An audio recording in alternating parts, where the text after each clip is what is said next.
Guys. Lapit na. Oo, gina. Guys, ito ang kalagayan guys dito. Ang dinaanan, ilog. Tatabag kami ng ilog pa guys. So, nakita nyo. Bino, katinan ba? So guys, ang daan dito. Mahirap. Daanan. Kasi pangabuhi guys na mahirap sa atong kinabuhi.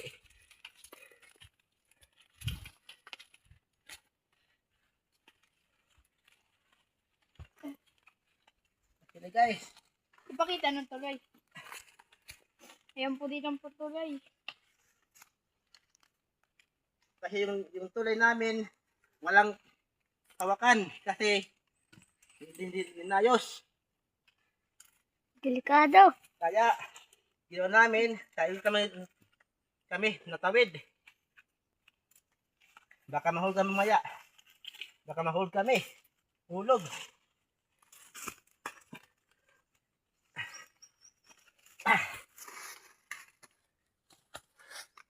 Sige na, tulungan na. Tulad may